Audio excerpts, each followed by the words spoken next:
दोस्तों आप देख रहे हैं दिल्ली क्राइम मोर्चा। एक मॉक ड्रिल चलाई जा रही है रमेश नगर मेट्रो स्टेशन के पास। पुलिस आई हुई है, एसएचओ साहब आए हुए हैं, मैं और मेट्रो के जो कर्मचारी है वो भी इसमें अपना सहयोग दे रहे हैं। दिल्ली में कोई भी आपदा आ जाए, भूकंप आ जाए या कोई ऐसी आपदा आ जाए तो उससे बचने के आज उपाय बताए जा रहे हैं। मॉक ड्रिल का मतलब है कि कोई आपदा एकदम अचानक आ जाए तो उससे कैसे बचना चाहिए। आइए कुछ अधिकारी यहाँ पे आए हुए हैं, अधिकारियों से बात करने की कोशिश करते हैं। देखिए रमेश नगर मेट्रो स्टेशन है और वहाँ से जो है इमरजेंसी में कैसे आपदा से उतारा जाता है, मतलब ये बताया जाता है कि आप बेकाबू ना हो, आप घबराए ना, आप अपना संयम से काम लें, अपने ध्यान से काम लें। महिला पुलिस आई हुई है, देखिए कैसे बचाने की जो शुरुआत है होती है वो बताया जा रहा है।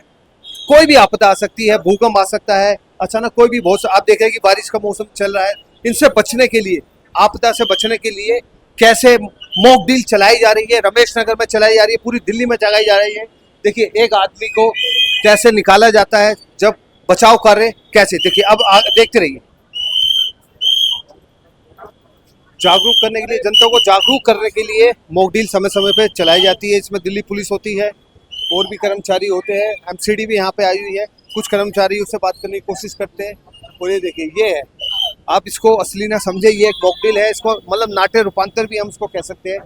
एक नाट्य रूपांतर का रूप इसको मतलब दिया गया है। ये देखिए, ये कोई इनके चोट नहीं लगी, ये इन्हीं की टीम है। और जागरूक करने के लिए, सिर्फ जागरूक करने के लिए ये मॉक ड्रिल समय समय पर चलाई जाती है। आइए हम कुछ अधिकारियों से चर्चा करने की कोशिश करते हैं। आइए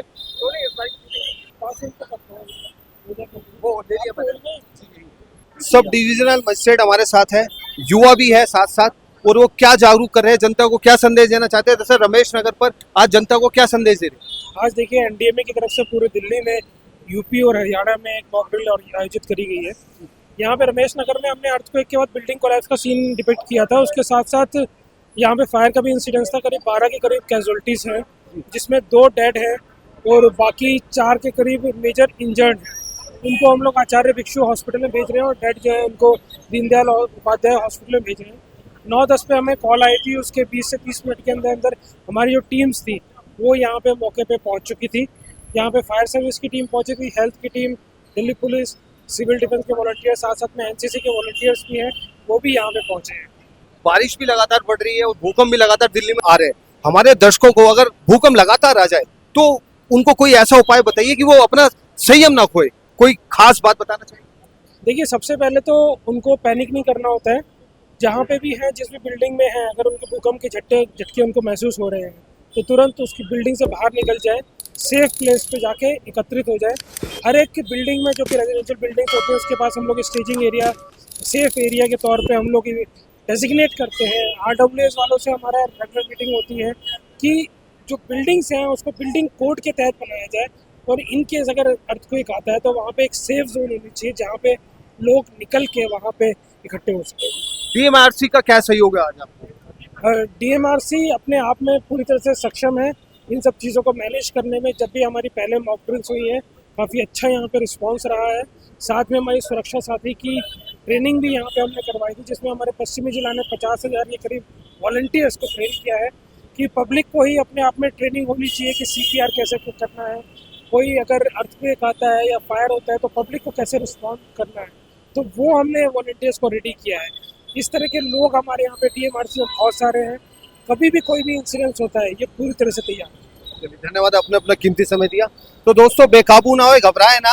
और भी कुछ अधिकारियों से चर्चा करने की कोशिश करते हैं। एनसीसी की कुछ लड़कियां भी यहाँ पे आई हुई है, फायर ब्रिगेड के अधिकारी यहाँ पे आए हुए हैं।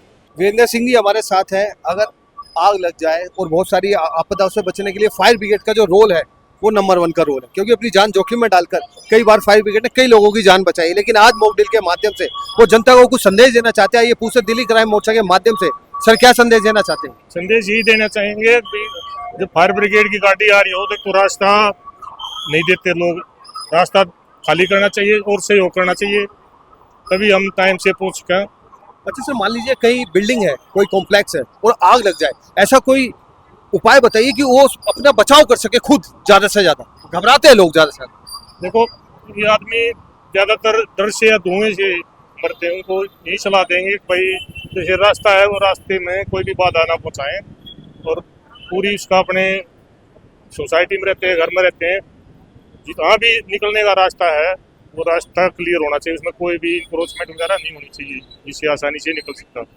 और जो भी फायर इक्विपमेंट रखने चाहिए, जैसे बाल्टी, रेत की बाल्टी रख लो, जहाँ भी जैसे मीटर लगाए आमतौर पर रखते हैं, मीटर को स्टेयर के उसमें रखते हैं। तो दोस्तों, अगर आपके आसपास कोई भी आपदा हो जाए तो बहुत सारे उपाय ऐसे जिनसे खुद आप अपनी जान बचा सकते हैं।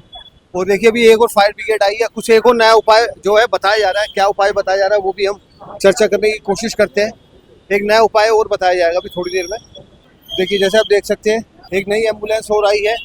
उस एम्बुलेंस में उस पेशेंट लेकर जाया जाएगा और बताया जाएगा कि इस पेशेंट को कैसे सुरक्षित रखा जाए।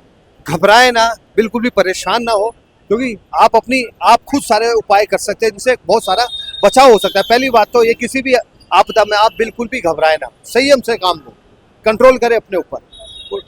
आइए कुछ और अधिकारियों से भी चर्चा करने की कोशिश करते हैं। ये जो एम्बुलेंस है, एम्बुलेंस को दिल्ली में अक्सर लोग जल्दी से रास्ता भी नहीं देते, कुछ लोग ऐसे भी होते हैं। और आप आज यहाँ मोकडिल में जो आए हैं, आपका इसमें आज क्या रोल है? जगह जगह ट्रैफिक वाले, पुलिस वाले लगे हुए हैं, कई जगह नहीं है, कई जगह है, तो इतनी दिक्कत नहीं हुई है। बाकी हमारा यही रहता है जल्दी से जल्द पेशेंट के पास पहुंचे, कैजुअलिटी के पास पहुंचे। मैं देख रहा हूँ पेशेंट वहाँ अपने मतलब नाट्य रूपांतर की तरह भी इसको नाट्य रूपांतर ही बोलेंगे एक तरह से, है तो ये मोकडिल। वो कैसे मतलब इमरजेंसी हो जाए तो कैसे आप लोगों को क्या रोल रहता है उस वक्त? कोई आपदा जो है तो एम्बुलेंस का क्या रोल रहता है उसमें? रोल ये रहता है, हमारे पास जल्दी से जल्दी उसकी लोकेशन आती है, कॉल आती है हमारे पास, हम उनसे कांटेक्ट करते हैं, लोकेशन मंगवाते हैं, जल्दी जल्दी एम्बुलेंस प्रोवाइड कराते हैं, जल्दी अस्पताल पहुंचाते हैं। तो दोस्तों, आपके आसपास जब भी एम्बुलेंस गुजरे तो सबसे पहले कोशिश कीजिए कि उस एम्बुलेंस को जाने का रास्ता दीजिए, क्योंकि उस एम्बुलेंस में हो सकता है आपका अपना कोई जानने वाला भी हो सकता है, आपको पता भी ना हो। तो एम्बुलेंस को सबसे पहले प्राथमिकता दीजिए कि वो साफ आराम से उसको रास्ता मिले। आइए कुछ और लोगों से चर्चा करने की कोशिश करते हैं। विजय सिंह जी हमारे साथ है, Delhi police, DMRC, fire brigade, सबको जागरूक कर रहे हैं और एक संदेश दे रहे हैं जनता को। आइए क्या संदेश मोकडिल के माध्यम से वो देना चाहते हैं? बेसिकली हमारा काम जो है वो लैंड ऑर्डर मेंटेन करना, क्राउड कंट्रोल करना और ट्रैफिक को स्मूथ करना, वो हमारे स्टाफ की मदद से हम कर रहे हैं। बाकी सारा जो है, जो एडमिनिस्ट्रेशन के हैं, SDM साहब वगैरह हैं, वो कर रहे हैं। अच्छा, कुछ लोग मोकडिल को समझ ही नहीं पाते, फोटो खींच लेते, वीडियो खींच लेते और डाल देते हैं। ऐसे लोगों के लिए क्या संदेश? चलिए, दिल्ली पुलिस काम करी है, हम बाधा नहीं डालना चाहते, मोकडिल के माध्यम से संदेश देना चाहते हैं, जनता को जागरूक कर रहे हैं। विजय जी, उनकी पूरी टीम है, फायर ब्रिगेड की टीम है, SHO साहब है, रमेश नगर के सभी आए हुए हैं, फायर ब्रिगेड है, DMRC है, NCC के कुछ लड़कियां आई हुई है और मोकडिल के माध्यम से वो कुछ संदेश देना चाहते हैं। हमने अधिकारियों से चर्चा करी और आपको पूरा सिस्टम बताया मोकडिल में कैसे आप बचाव करें, इन्हीं मुद्दों पे हमने चर्चा करी। दोस्तों, आज की इस खबर के बारे में आपकी अपनी क्या राय है जरूर बताइएगा। मैं राजन राही, आप देख रहे हैं दिल्ली क्राइम मोर्चा, रमेश नगर, कैमरामैन राजेश जी के साथ।